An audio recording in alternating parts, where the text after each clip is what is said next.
so happy for what has taken place here. You know, I had a vision of turning this into a hockey market, to sell out crowds, and of people wearing Predators gear, and Predators being a big part of the community. And it's like building my favorite dessert, I guess. You know, you put a couple of scoops of ice cream in there, and then you put this right sauce you want on there, and then some whipped cream, and then the cherry on the top is a Stanley Cup. And right now my Sunday is built. We only got one more thing to do.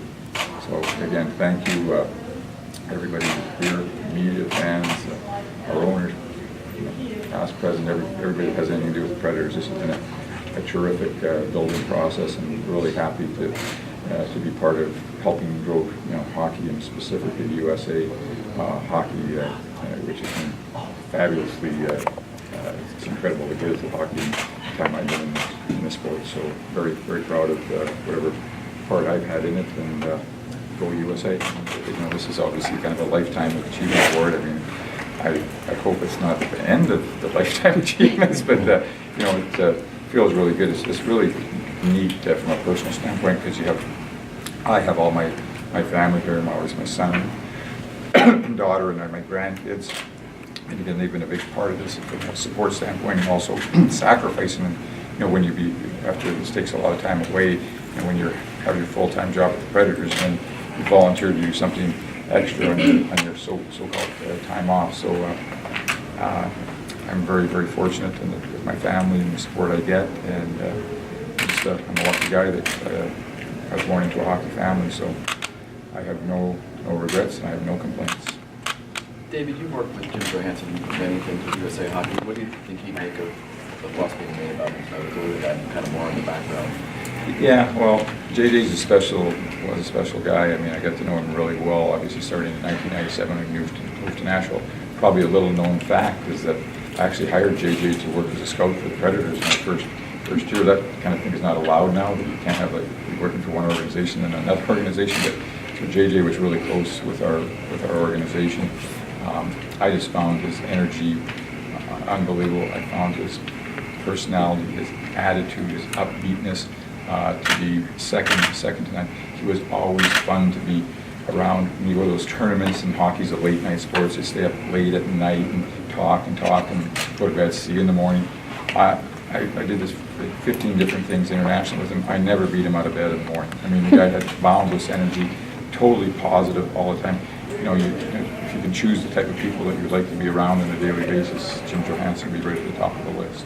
The word faith is used a lot for people to get into the Hall of Fame, because you had to have people have faith in you.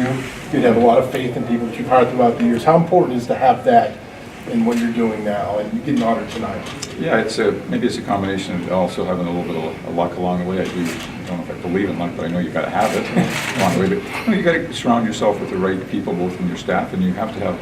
As they always say, it starts at the top. So you have to have ownership that really believes in what you're doing and trusts in what you're doing, and gives you sufficient time to do that. They have to understand the highs and lows of the game, whether it be injuries, some form of good play or bad play, you know, any number of things along the way. But this is a tough business, and again, I'll say for the second time, I've been very, very lucky, because you know, franchises sometimes go in cycles, and you just can't help it based on the age of your team or your contracts and various things. So there's so many things that go into it. I think you just have to have focus, though, and just do your job every day. I know that's a little bit of a contradiction for me as a manager, because I'm clearly a planner and a builder, so I'm always looking further out the road. But there's no more important day than today, and the biggest game of the year is tomorrow night.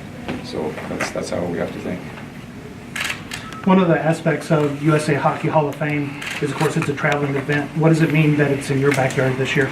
Well, that's really special, and Sean Henry, our president, stepped to the plate right away when USA, called him about this. And again, it's just another reflection of what the Predators doing things, trying things, expanding their basis of doing different things, different events.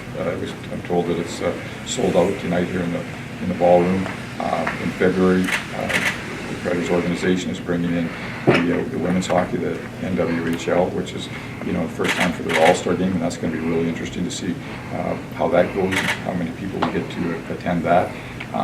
So again, I kudos to the Predators and our philosophy, if you will, to try to keep, digging deeper and doing more things to, get the game of hockey embedded into everybody here.